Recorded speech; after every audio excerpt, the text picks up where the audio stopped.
भीष्म पितामह की गलती से शुरू हुई नवरात्रि महाभारत का छुपा रहस्य। भीष्म पितामह की यह गलती के कारण शुरू हुई 9 दिन की नवरात्रि। क्या आप जानते हैं कि नवरात्रि के 9 दिन मनाने के पीछे केवल माँ दुर्गा का व्रत नहीं है, बल्कि महाभारत के सबसे बड़ा योद्धा भीष्म पितामह की एक गलती भी जिम्मेदार है। हाँ, क्या सच है? और यह कहानी आपको हिला देगी। महाभारत का युद्ध अपने चरम पर था। कौरव और पांडव दोनों ओर से भयानक रक्तपात हो रहा था। युद्ध का पहला दिन शुरू हुआ तो कौरव सेना के सेनापति बने भीष्म पितामह इतने प्रचंड योद्धा थे कि पहले दिन से ही उन्होंने पांडव सेना में हाहाकार मचा दिया। दूसरे, तीसरे, चौथे दिन भी यही क्रम चलता रहा। भीष्म अपनी प्रतिज्ञा के कारण पांडवों पर पूरी शक्ति से वार कर रहे थे। अर्जुन समेत भीष्म को रोकने का प्रयास करते पर असफल हो रहे थे।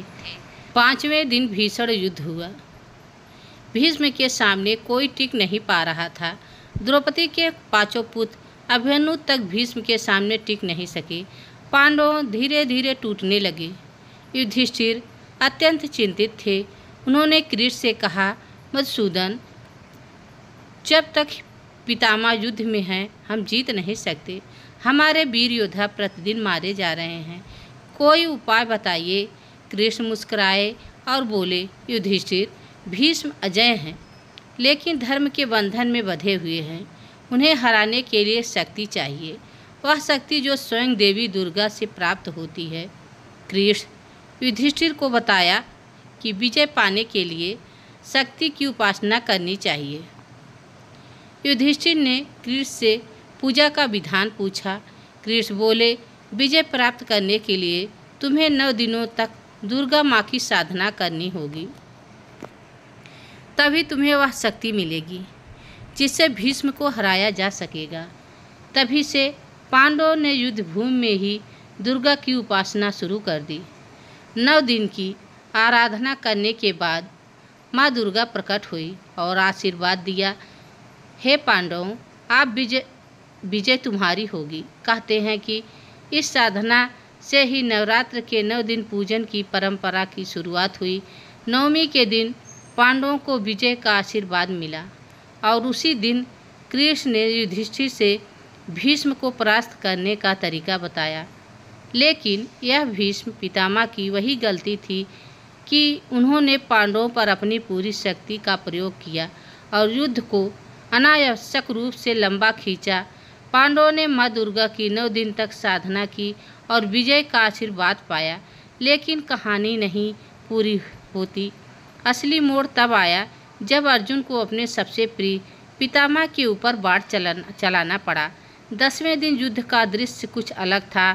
अर्जुन के मन में द्वंद्व था। सामने खड़े थे भीष्म पितामह, वो जिनकी गोद में बचपन बीता था, जिनके चरणों में शिक्षा ली, जिन्होंने पांडवों की रक्षा के लिए हमेशा वचन दिया। परंतु अब कृष्ण ने अर्जुन से कहा, पार्थ, आज तुम भीष्म को नहीं रोकते तो कौरवों की विजय निश्चित है। धर्म की रक्षा के लिए तुम्हें यह करना ही होगा। अर्जुन ने कांपते हाथों से गांडी उठाया। भीष्म मुस्कुराए और बोले, पार्थ, संकोच मत करो, यह धर्म का युद्ध है। मैं स्वयं चाहता हूँ कि तुम मुझे परास्त करो। कृष्ण के संकेत पर अर्जुन ने बाणों की ऐसी वर्षा की कि पूरा युद्ध भूमि थम गया। सैकड़ों बाण एक साथ चले और भीष्म पितामह भूमि पर गिर पड़े। उनका शरीर बाणों से छलनी हो गया, मानो बाणों की सया बना गई हो। कौरव पांडव सभी योद्धा दौड़कर भीष्म के पास पहुँचे। यह दृश्य देखकर सबकी आंखों में आंसू आ गए। भीष्म बोले, हे पांडव, यह मेरा सौभाग्य है कि मैं तुम्हारे हाथों परास्त हुआ। यह मेरी गलती थी कि मैं दुर्योधन के पक्ष में पूर्ण शक्ति से युद्ध किया। धर्म की रक्षा के लिए यह अनावश्यक था। युधिष्ठिर ने हाथ जोड़कर कहा, पितामह, माँ दुर्गा की साधना से ही हमें यह शक्ति मिली है। यदि आपने हमें यहाँ अवसर ना दिया होता तो हम विजय प्राप्त नहीं कर पाते। भीष्म मुस्कुराए और बोले, इसीलिए हे युधिष्ठिर, इस शक्ति साधना को हर वर्ष करो। इन 9 दिनों में देवी की आराधना करो ताकि धर्म सदैव सुरक्षित रहे। कहते हैं भीष्म के इन वचनों के बाद ही नवरात्र को एक वार्षिक के रूप में मनाना प्रारंभ हुआ। भीष्म के बाण शैया पर लेटे लेटे धर्म, नीति और जीवन के गूढ़ रहस्य समझाएं। वे सूर्य के उत्तरायण होने तक जीवित रहें और फिर गंगा किनारे देह त्याग दिया। उनकी यह अंतिम सीख थी, जो धर्म के मार्ग पर चलेगा उसे माँ दुर्गा का आशीर्वाद हमेशा मिलेगा। नवरात्रि के 9 दिन शक्ति और संयम का प्रतीक है। इन्हें केवल उत्सव नहीं, साधना की तरह मनाना चाहिए। तभी से नवरात्र के 9 दिन मनाने की परंपरा शुरू हुई। यह केवल देवी का पर्व नहीं बल्कि उस बलिदान की याद भी है जिसमें भीष्म पितामह की विजय के लिए स्वयं को समर्पित कर दिया। दोस्तों, यहाँ से भीष्म पितामह की कहानी। दोस्तों, यह वीडियो आप सबको कैसी लगी कमेंट में ज़रूर बताना।